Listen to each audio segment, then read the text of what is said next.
Olá, seja muito bem-vindo ao podcast da Reunião de Estudos do Evangelho do Grupo Espírita Irmão Áureo.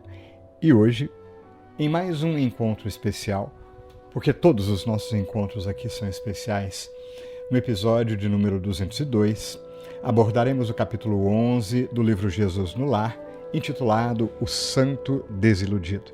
E quem preparou as reflexões desse dia, dessa noite, dessa tarde, foi a Daniele, a Dani. Né? Aguenta aí que daqui a pouquinho vamos ouvir juntos, tá muito bom. Então ela vai discutir esse capítulo 11, várias referências do Evangelho segundo o Espiritismo, mensagem de Emmanuel, tá imperdível. Tá? E aí a gente vai ter o tempinho a mais para discutir, para trocar ideias, para refletir juntos, para perguntar, para responder, enfim, que é a nossa live. Hoje a Dani em particular não vai estar presente, porque ela vai estar em trânsito, está vindo lá de Mineiros para cá, né? Mas a gente vai contar com a presença da Juliana, da Alana, do Ítalo, eu estarei lá, e você é o nosso convidado especial. Quando a gente está junto é muito gostoso, né? Não tem problema se você não puder comparecer nesse horário marcado. Se puder, melhor ainda, mas se não puder, aqui o nosso próximo convite, para que você esteja juntinho de nós, comentando, colocando seu comentário, sua crítica, sua sugestão, suas palavras, sua oração, seu pedido, enfim, o que você quiser e puder. Cada atitude, cada comentário, cada palavra nos ajuda nesse esforço de divulgar a mensagem do bem. Compartilhe os links, entre no canal do YouTube, nossa página no Facebook, no Instagram, enfim, fique com a gente. Né? No final, nosso momento de oração, com mais uma poesia, sempre de praxe, iniciando. Faça sua prece conosco, na certeza de que os bons espíritos estão sempre nos auxiliando na exata medida de nossas disposições. E é por tudo isso e por muito mais que nós te convidamos com muita alegria. Vamos ouvir?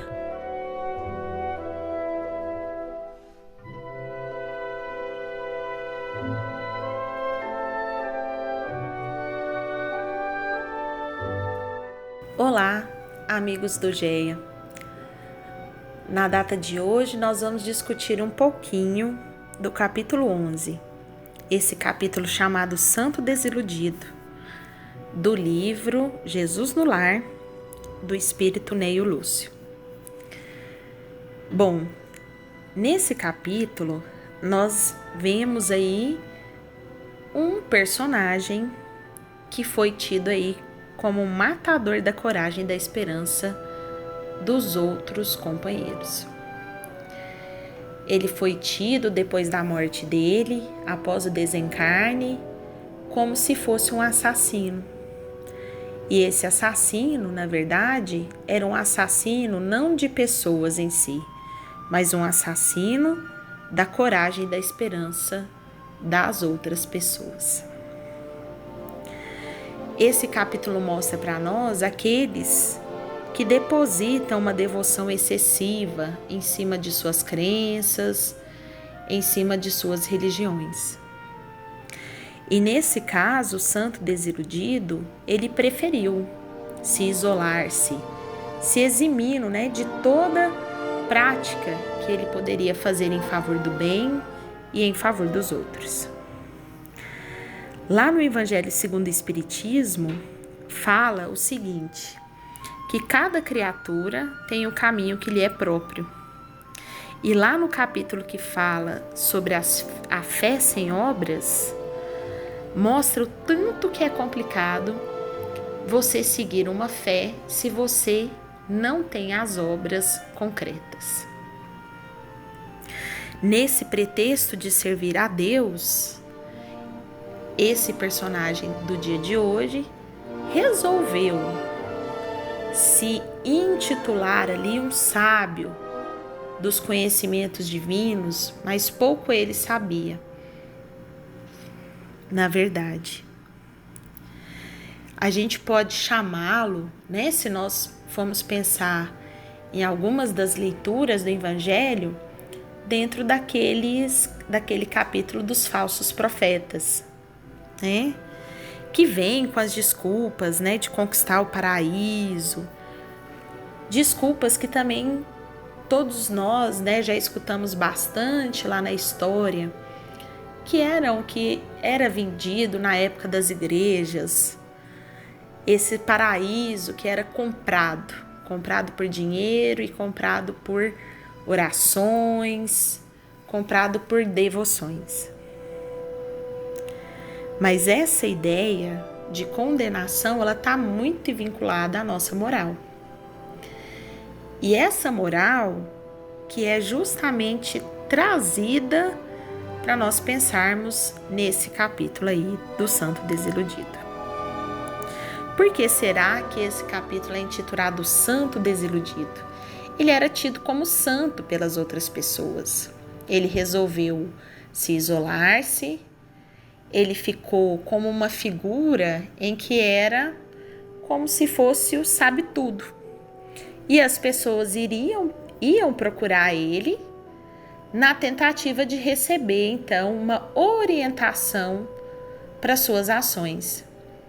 Só que, na verdade, ele acabava desencorajando todos eles das decisões, ao invés de instruí-los para fazer no bem, no caminho do bem, tudo aquilo em que era procurado. Esse santo desiludido, ele procurava o quê? Ele achava que todas as respostas estavam simplesmente nas orações dele. Que ele ficando lá, enclausurado no canto dele, fazendo orações, tudo iria acontecer como se fosse uma mágica. E na verdade não é bem assim. Lá na parábola da figueira fala o seguinte: a figueira que secou é o símbolo dos que apenas aparentam propensão para o bem, mas que na realidade nada de bom produzem, dos oradores que mais brilho têm do que solidez. Parece bastante com o nosso personagem do dia de hoje, né? Todas as doutrinas carentes de base sólida. Guardai-vos dos falsos profetas que vêm ter convosco, cobertos de peles de ovelha e que por dentro são lobos rapaces. O que quer dizer essas passagens que a gente encontra lá no Evangelho? Muitos desses oradores que se apresentam, desses personagens que aparecem ao longo da nossa história, né? Dentro da história da humanidade, eles vieram com muitas promessas bonitas, mas pouco trabalho, poucas obras. E a gente sabe que se conhece o homem de bem pelas suas obras. E a gente sabe que a gente também só colhe aquilo que a gente plantou. E isso se for plantado.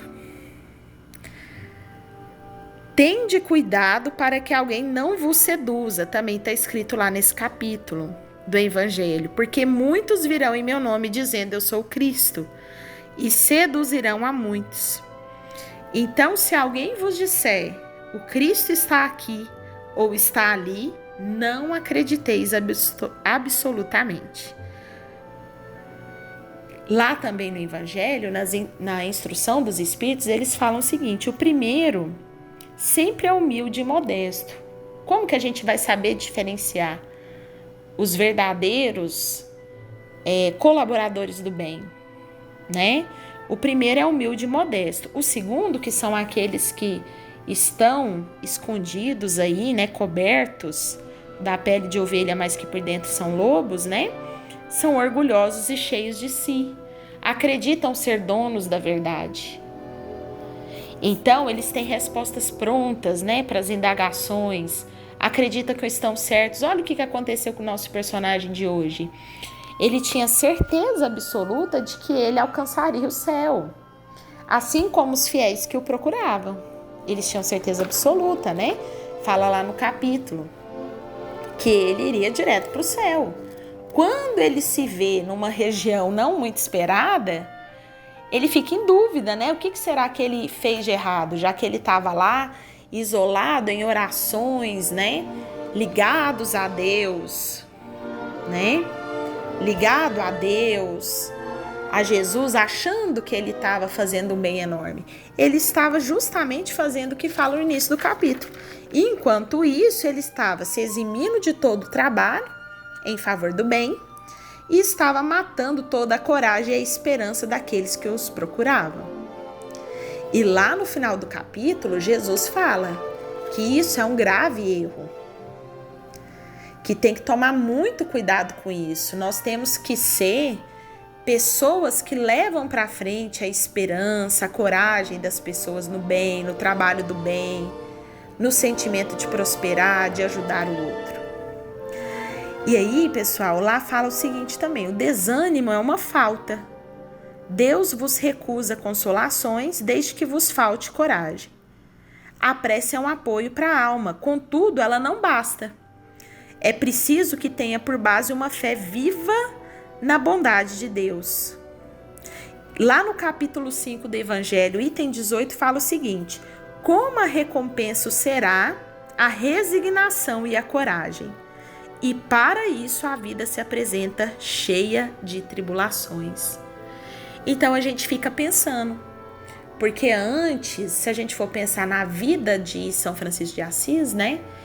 Ele tinha alguns momentos em que ele ficava só, né? Em momentos de meditação, em momentos com ele mesmo, mas ele também tinha os momentos de muita atividade, onde levava alimento para as pessoas que necessitavam, né? Onde tinha as atividades de ajudar o próximo.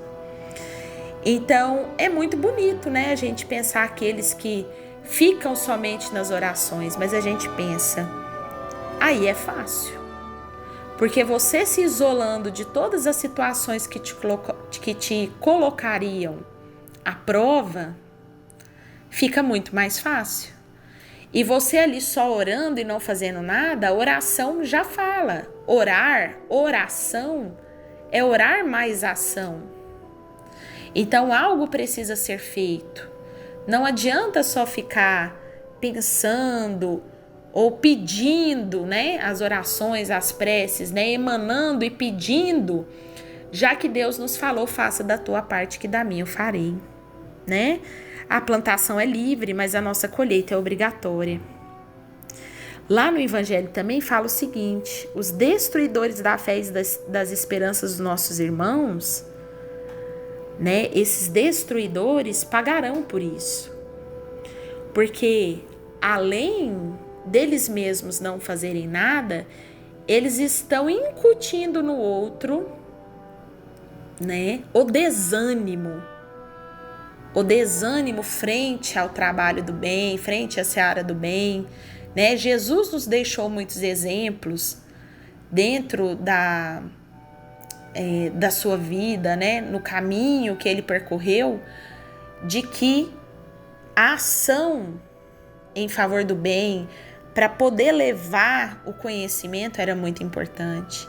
De cuidar do próximo seria muito importante. Das atividades em favor das outras pessoas é muito importante, né? Jesus tinha os seus momentos de oração, os momentos em que ele ficava com ele, né? E ele orientava muitos, né? Dos que os procuravam.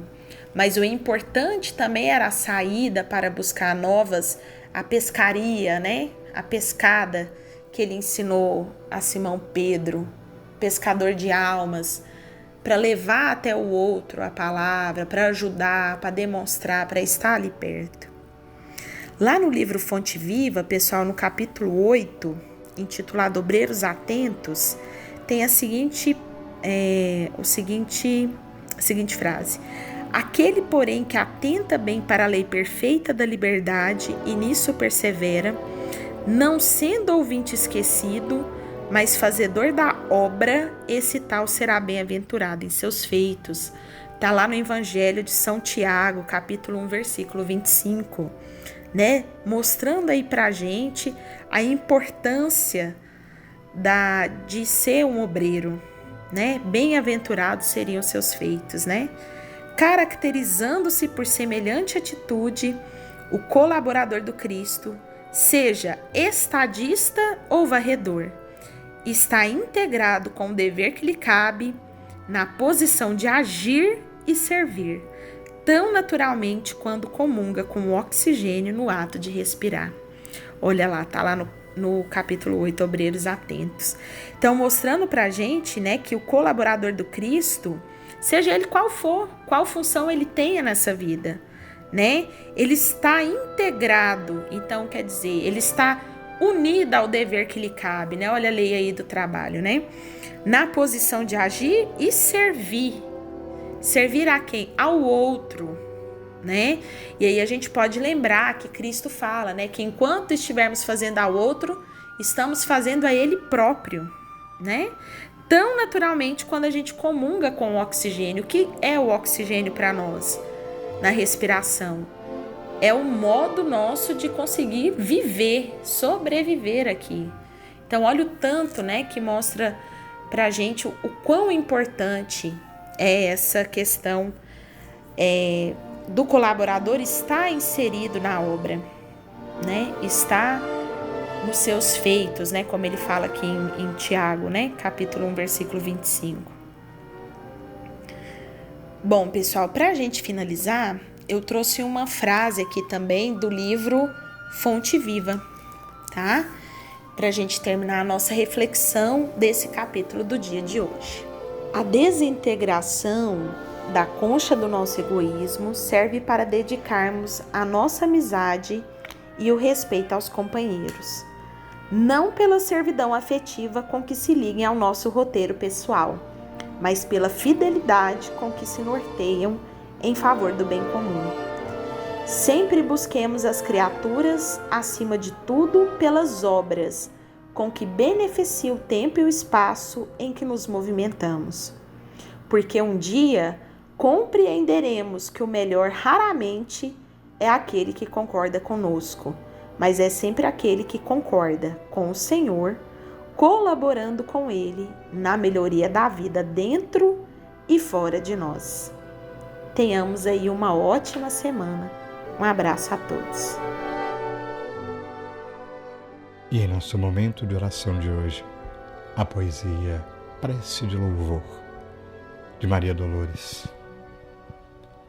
No louvor que te ofertamos, pelas bênçãos que nos dás, em forma de luz e paz, esperança, fé e amor, cantamos nós igualmente. Jesus, por todas as crises das horas menos felizes, louvado seja, Senhor.